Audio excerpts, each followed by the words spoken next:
Aydın xəbər mərkəzindən salamlayırıq. Hər birinizə axşamınız xeyir olsun. Ölkə və dünya gündəminin əsas siyasi hadisələri ilə qarşınızdayıq. Yaxın bir saat ərzində, gün ərzində nələr yaşandı, gün nələrlə yadda qaldı, hansı siyasi mesajlar verildi, siyasi masalarda nələr müzakirə olundu, bir sözlə nə baş verdisə onları sizə çatdırmağa, eyni zamanda pərdəarxası məqamlarına da aydınlıq gətirməyə çalışacağıq. Bələdçiniz mən olacağım, Jale Həsənli.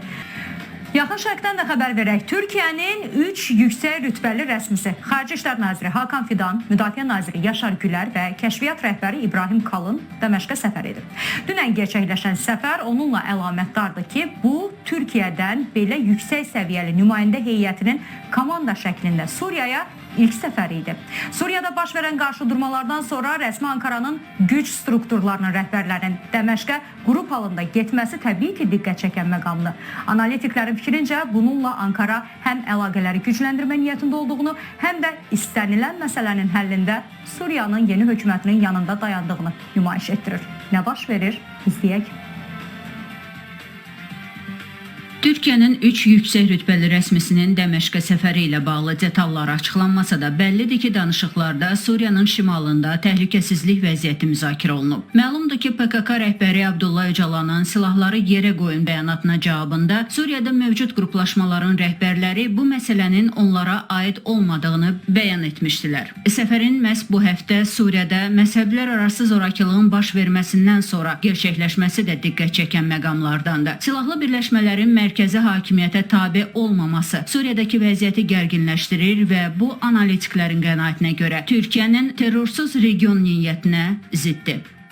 Suriyada baş verən proseslər Türkiyənin milli təhlükəsizliyi ilə bağlı həyati əhəmiyyət daşıyıb. Xüsusilə Şah hökuməti ilə YPG arasında əldə olunan razılaşmanın detalları Türkiyə tərəfindən vacib məsələlərdən biridir. Çünki 80 minlik təlim keçmiş ordunun Suriyada hansı formada hökumətə təmsil olunacağı məsələsi hesab edilən ki, prioritet istiqamətlərdən biridir. Digər tərəfdən Suriya ilə Türkiyə arasında hərbi iqtisadi sahədə razılaşmaların və gələcək perspektivdə sazişlərin imzalanması da müzakirə predmeti ola bilər. Ona görə də düşünürəm ki, Türkiyənin yüksək rütbəli rəsmilərinin Suriyaya səfərinin arxasına məhz bu amillər dayana bilər. Bu görüşmələrdə SDG'nin Suriyadakı mezhepsel yapı ve çatışmaların İsrail'in toprak işgallerini sürdürmesi, Dürzilerin ayrı bir özellik isteme gibi durumlarının da masaya yatırıldığı ve Türkiye açısından olayların nasıl değerlendirildiği ve nasıl görüldüğü gibi konuların elbette ki masaya yatırıldığı da muhakkaktır.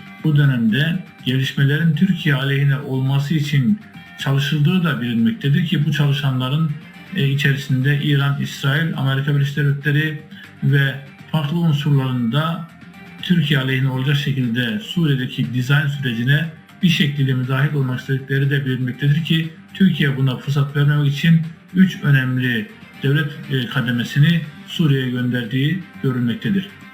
Danışıqlarda Kürd silahlı qruplaşmalarının fəaliyyəti də müzakirə edilib və ən vacib məsələ onların Suriyanın yeni hökumətində hansı şəkildə təmsil olunmasıdır. Məlumdur ki, Əsədin hakimiyyətinə son qoyduqdan sonra Ankara Suriyanın yeni hökumətinin əsas xarici müttəfiqlərindən birinə çevrilib. Ölkənin yenidən qurulmasına və silahlı qüvvələrin hazırlanmasına yardım edəcəyinə söz verib.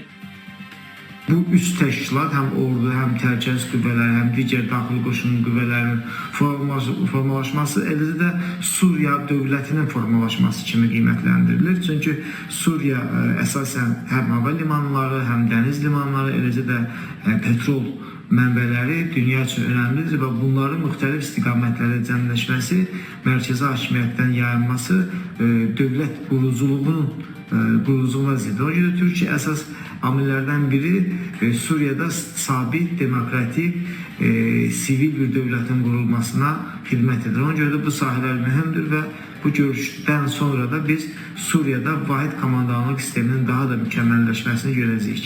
Her türlü negatif gelişmelere karşı Türkiye devletinin asla ve asla destekten vazgeçmeyeceği ve bölgenin istikrara kavuşması yönündeki emin ve kararlı tutumunun net göstergesi olarak İsrail'e, Fransa'ya, Amerika'ya ve İran'a net bir cevap verilirken bölgede görülmez hayaller olan diğer unsurları da ve terör gruplarına da net bir şekilde cevap olarak karşılarına çıkmış bir ziyaret olarak bunun değerlendirilmesi ve bölgenin geleceği anlamında da toprak bütünlüğü savunulmuş ve toprak bütünlüğünü devam ettiren bir Suriye, aslına bakarsanız sınırları belli olmuş bir İsrail'in de gelecekte var olması ve yayılmacı politikalarının son bulması anlamına gelir ki bu Filistin devletinin kurulması yolunu da açacaktır.